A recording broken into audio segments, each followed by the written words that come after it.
दोस्तों आप सभी को नमस्कार। उम्मीद करता हूँ आप सभी बेहतर होंगे। जैसे कि आप सभी को पता है कि यूपीएससी 2023 का जो रिज़ल्ट है वो आ चुका है। उसमें आदित्य श्रीवास्तव जो कि लखनऊ के रहने वाले हैं, उन्होंने पूरे देश भर में यूपीएससी में टॉप किया है। पूरे देश भर में उन्होंने रैंक 1 हासिल किया है। अब जैसे कि आप सभी जानते हैं कि यूपीएससी का रिज़ल्ट आने के बाद जो यूपीएससी के एस्पायरेंट है वो सोशल मीडिया में सर्च कर रहे हैं यूपीएससी रिज़ल्ट 2023। तो दोस्तों, अब जैसे कि आप सभी जानते हैं कि यूपीएससी का रिज़ल्ट आ चुका है और इसमें आदित्य श्रीवास्तव ने ऑल इंडिया रैंक 1 हासिल किया है। तो ज़रूर ही ये सभी यूपीएससी एस्पायरेंट के लिए एक मोटिवेट करने वाला पल है कि दोस्तों हर एक यूपीएससी एस्पायरेंट यूपीएससी के रिज़ल्ट का वेट करता है, क्योंकि यूपीएससी के रिज़ल्ट से ना केवल एक यूपीएससी देने वाले अभ्यर्थी को खुशी होती है, बल्कि हर एक यूपीएससी एस्पायरेंट एक उम्मीद लेकर चलता है कि वो यूपीएससी का रिज़ल्ट देखकर जो सिलेक्शन पाते हैं यूपीएससी में, उन्हें देखकर, उनकी बातों को समझकर, उनको सुनकर वो प्रेरणा लें और यूपीएससी की तैयारी एक बेहतर तरीके से करें। दोस्तों, जैसे कि आप सभी जानते हैं कि यूपीएससी हमारे देश में सबसे कठिन परीक्षा है। यानी कि देखा जाए तो पूरे विश्व में भी अगर तुलना की जाए यूपीएससी का, इन पब्लिक सर्विस कमीशन का, तो दोस्तों यूपीएससी का जो एग्ज़ाम पैटर्न है या परीक्षा प्रणाली है जो बहुत ही टफ माना जाता है, क्योंकि इसमें सिलेक्शन का जो चांस होता है, सिलेक्शन का चांस ये भी इसमें पॉइंट पॉइंट जीरो माना जाता है। क्योंकि आप सभी जानते हैं कि यूपीएससी के एग्ज़ाम में लगभग 10 लाख 15 लाख लोग बैठते हैं। इसमें से दोस्तों मेंस मुश्किल से 15,000 लोग मेंस देते हैं। इंटरव्यू तक लगभग 1500 से 2000 लोग, 3000 लोग पहुंचते हैं। दोस्तों यूपीएससी का जो एग्ज़ाम पैटर्न है, इसका जो सिलेबस है बहुत ही वास्ट है, बहुत ही बड़ा है। इसे कवर करने में बहुत समय लगता है। बहुत से यूपीएससी अभ्यर्थी तो ऐसे होते हैं जिनको यूपीएससी का एग्ज़ाम की तैयारी करने में लगभग 3 से 4 साल लग जाते हैं, लेकिन मोस्टली यूपीएससी के प्रिपरेशन में 2 साल 3 साल सफिशिएंट है।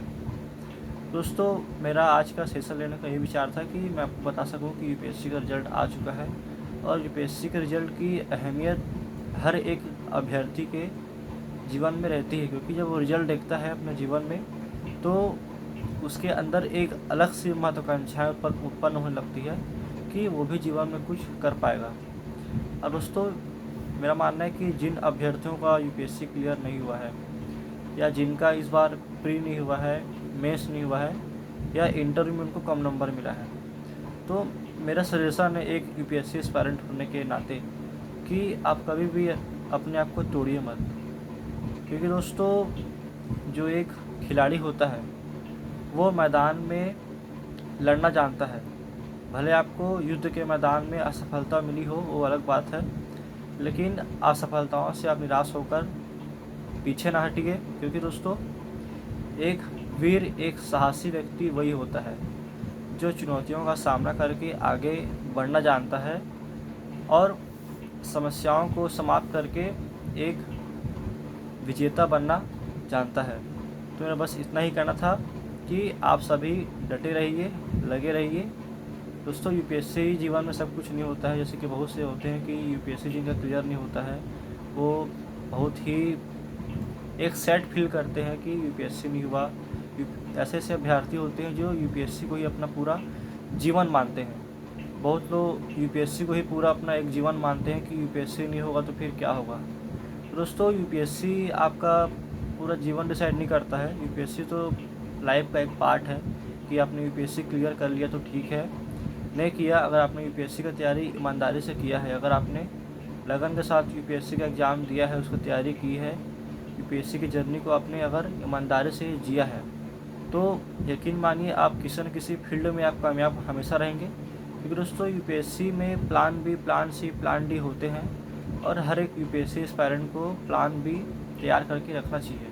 क्योंकि बहुत से ऐसे होते हैं जो नौकरी पेशा वाले होते हैं, जो अपने घर में कमाने वाले इकलौते होते हैं, वो यूपीएससी का एग्ज़ाम देते हैं। तो जिन अभ्यर्थियों का यूपीएससी एग्ज़ाम क्लियर नहीं होता है, या जो अभ्यर्थी सोचते हैं कि यूपीएससी ही सब कुछ है, तो दोस्तों यूपीएससी ही सब कुछ नहीं होता है।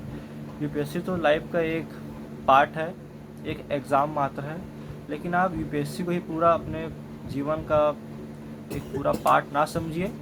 यूपीएससी का तैयारी आप पूरे लगन से कीजिए, पूरे ईमानदारी से कीजिए, और आप एक बेहतर एग्ज़ाम अगर देते हैं और अगर आप मेहनत करते हैं तो निश्चित ही आप सफलता के शिखर को प्राप्त करेंगे। क्योंकि दोस्तों,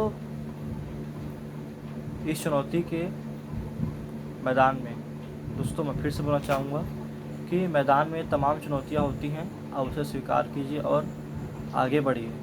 दोस्तों, यूपीएससी में तमाम तरह के बाधाएं आती हैं, उसको आप समाप्त कीजिए और हमेशा आगे बढ़ने का प्रयास कीजिए।